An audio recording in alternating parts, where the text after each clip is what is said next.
I love it when Honey's up and big. She just looks giant right now. But I thought I'd do a video on if you want a wolf or high content wolf dog. And I'm here to be the world's biggest hypocrite and tell you that you don't. And when she comes back, I'll tell you what. So, as I was saying a day later, 80% of these beautiful creatures will be put down before they even see their first birthday.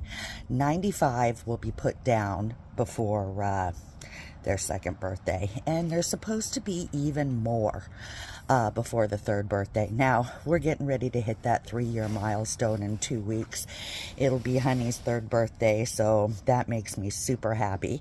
But you know, if you get one of these beautiful babies, you only got about a 5% chance of success, and that's not very good.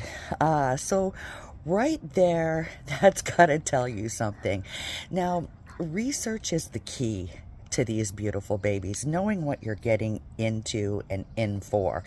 And reading about it and being immersed in it, they're totally different things, but you know, at least making yourself prepared if you decide to make this decision. And there is a lot of work involved in the first year. 100% a full-time job, and I'll tell you some of the things that we did during that first year. Okay, so what kind of things did we do with Honey the first year? And number one, you've got 4 months, the first 4 months that you have them, to introduce them to absolutely everything. And if you don't, they'll develop fears and phobias. So for example, we got her in the summer and it was really hot, but we had to run around in winter clothes and carry umbrellas and wear boots and jackets, so when winter came, she wouldn't be frightened of those things. Now, I did goof up, and I didn't wear sweaters in the summertime, and she hates sweaters. She tries to pull the sleeves right off me, so I made a big boo-boo there. And I would say socialization is the absolute number one thing that you'll want to do for them or with them. And we did 2 hours at the dog park every day, starting at 9 weeks old. We did anywhere from 30 minutes to an hour with cats, and then we'd do an hour plus with strangers. And we'd go places like dog-friendly restaurants, hardware stores like Lowe's, pet stores, would walk down city streets, all those kind of things. And this was every day the first year. It was kind of our schedule and routine. And then on top of that, we were potty training her. We were hand feeding everything that went in her body to prevent food aggression. And then, you know, we would do 3 2-mile walks a day. And then you'd have to play with her, and basic commands. So it's a lot. You know, your whole life changes, especially in that first year. It is all about them. And that's a huge lifestyle change that you would be having to make for them. Now, one of the reasons why I think I was successful and 95% of others may not have been is she's my child. I know I didn't give birth to her, but that's how I love her. If my child did something, let's say my child ate a hole through the house, or God Lord knows what, did something terrible, I would never give my child away.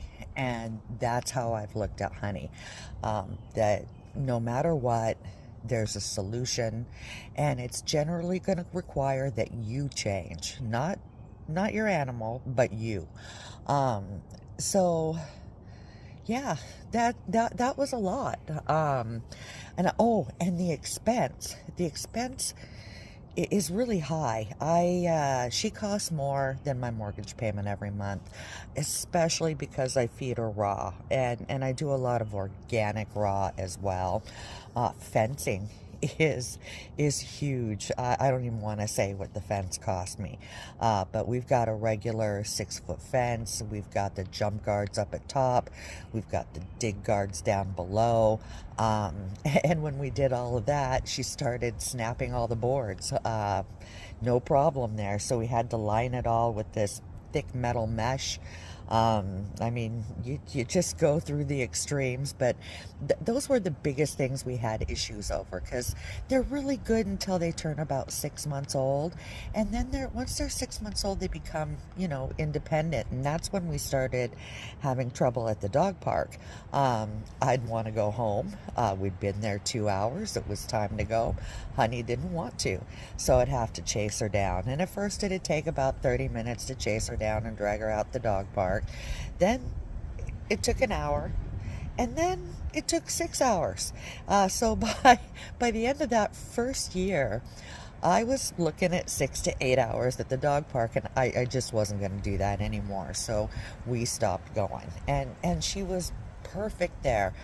We only went Monday through, I guess we would go we pretty much went Sunday through Friday. We avoided Saturdays and Sundays, and would go for big long walks in the woods on those days. But that time at the dog park was so beneficial to her. Now, I've told this story before, but I had a girlfriend, and she had two, and she treated them like dogs. She didn't do the socialization. She didn't go to dog parks. She just kind of treated them like two dogs that you would leave in your backyard, and she failed miserably. Her heart was in the right place. She was a great human being. But, every time she'd go to work, they'd break out of the backyard, and they would kill the neighborhood cats and rip the legs off of dogs. And I wasn't going to do that to any of my neighbors. And because I did all of this extra work with her, I'll never have to worry about that. She loves other dogs. She's okay with cats. She's generally a really, really good girl. Anyways, these are just some of the things that you'll want to think about if you decide to get a high content wolf dog. It's life-changing and a lot. Anyways, though, I hope you guys have a great day and you take care.